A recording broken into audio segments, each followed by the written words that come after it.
Hi everyone, and welcome to another episode of STX Weekly number 68. We are right into the news, starting with funding news. As always, a $25 million deal for Figure 8. This is a company that does musculoskeletal measurement.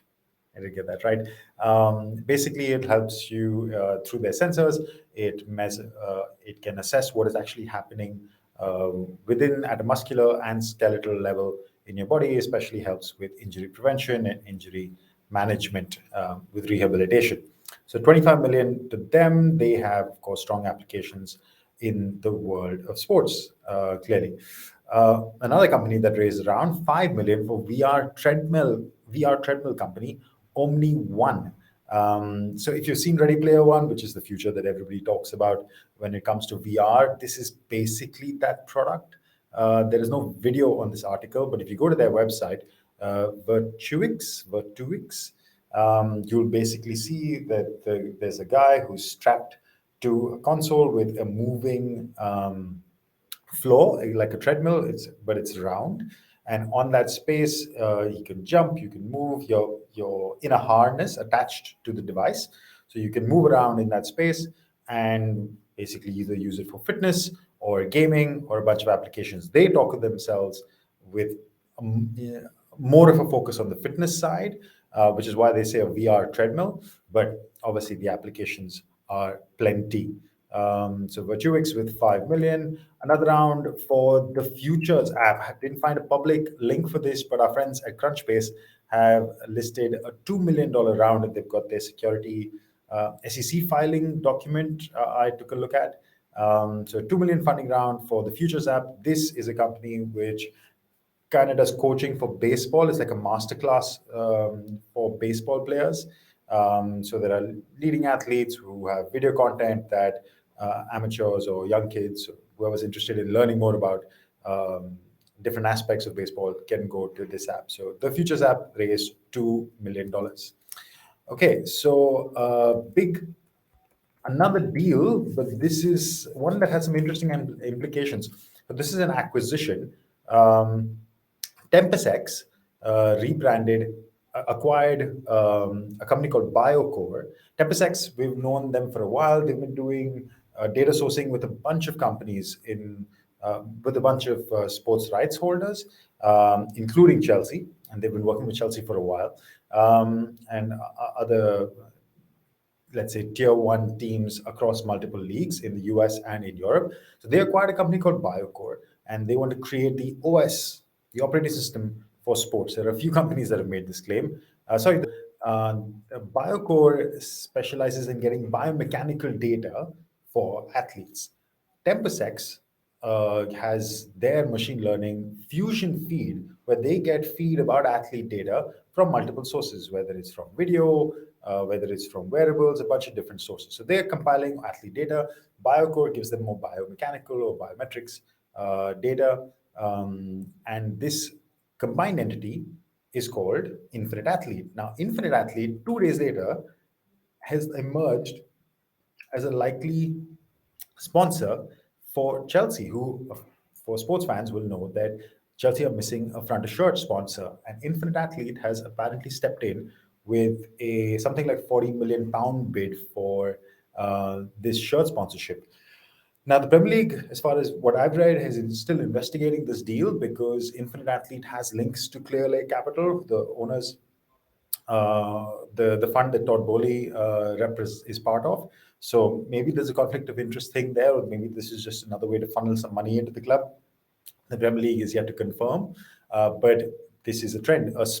We could have a sports tech company which is similar to Sport Radar, I guess, in some ways, but brought into the new age with collecting different data from different sources. That this is a sports tech company that could appear on the front of the shirt of a major European football club. I think it's a pretty cool trend, a pretty cool benchmark if this is achieved. All right, that is the story about Infinite Athlete. Moving on is a different type of battle. This is between Panini and Fanatics. Somehow Fanatics gets into the show every week, it seems. This time, this is for a legal battle. So Panini, who have been losing the collectible trading card fight for a while now, they have filed an antitrust lawsuit against Fanatics, saying that Fanatics, by acquiring the rights for pretty much all the major leagues, including the NBA, the NFL, I believe the NHL, and a bunch of others, they've pushed Panini out, and they're saying that Fanatics has become a monopoly in the space. So they have filed an antitrust lawsuit against Fanatics, creating an entirely new monopoly spanning multiple leagues and multiple player associations. So they're saying, hey, this is not good for the industry because Fanatics has got all the rights. Well, Fanatic says this is nonsense. No surprise there. You kind of, I mean, it stinks of sour grapes from Panini, but you understand the point. If there is and Fanatic has acquired Tops, remember? This we covered this story long back. So they are basically the one name in this industry. And Panini were potentially competition, but they're not stacking up well enough.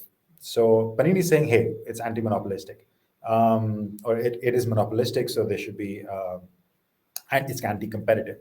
Fanatics is saying, hey, you knew that all of these, Fanatics countersuit to say, hey, you knew all of these contracts were up. Just because you didn't win them is not our fault. And the fact that we won all of them is because the rights holders wanted a better service provider. And that's Fanatics' counter, which also you agree with. So this is a battle that will go into the courts. Let's see how this one develops. We don't usually cover legal stories on the show, but I found this quite interesting, especially in relation to what is pretty premium property now, the collectibles market, whether it's physical or digital. All right, moving on into another market that is pretty premium, it's sports betting. Last week we talked about Fox Bet dropping out of this market. They disbanded their partnership with Flutter. ESPN gone the other way; they're getting into sports betting. There was they have previously talked about they wouldn't do it directly. They would want a partner. They probably would just co-brand, or they would launch their own sports book.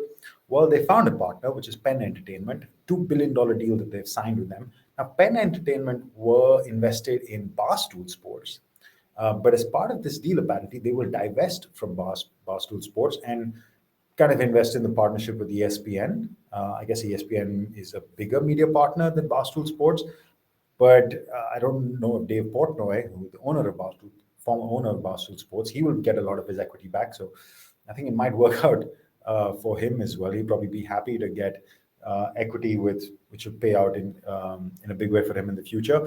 But this is another sign of ESPN strengthening its presence in sports and looking for multiple revenue channels. The article also goes on to talk about what we covered last week, which is that uh, Disney, who owns ESPN, is still looking for a strategic partner for ESPN. This is apparently a strategic tech partner. Let's see who that will emerge to be.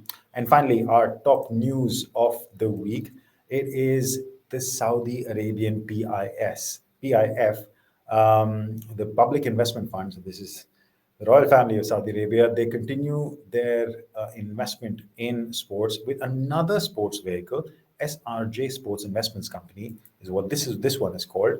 Now, the interesting thing about this one, there's no figure given. But the interesting thing, you can imagine it's a lot of money. The interesting thing about this is it's not only about sports rights and acquiring IPs for events and stuff, but it pretty clearly says in this article, and there are quotes here, this is to accelerate the trajectory of sports sectors throughout Saudi Arabia, in line with their vision, blah, blah, blah. Anyway, I think I saw the quote in another article, but is set to explore transformative sports technology solutions, making another step towards Saudi Arabia becoming a global hub for sports and entertainment, with also a unique fan focus. So they want to talk about technology that is focused on the fan and also just transformative tech in the space. So this will be also a sports tech fund. This is not just a sports fund, it is also a sports tech fund, which makes it 5 weeks in a row of us covering new sports tech funds every week. It's so weird. On one side, we have seen a huge dry up of capital. Startups are not raising as much money. The numbers, we will report them in our VC report, which should be out in a couple of months, that there has been certainly a dry up in 2022. But at the same time, there is so much dry powder. So many funds have been announced and are sitting on capital just waiting to be deployed.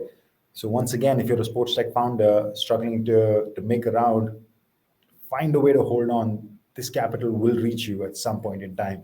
It's just about whether you will make that time or not. All right, that is a wrap for this week's episode. Sorry it came a bit late. Hope you guys enjoyed it. If you have, we would appreciate a share, and also let maybe a like, a comment, tell us what you thought, and let anybody else know that they can check out all their sports tech news weekly right here. All right, see you guys next week. Ciao.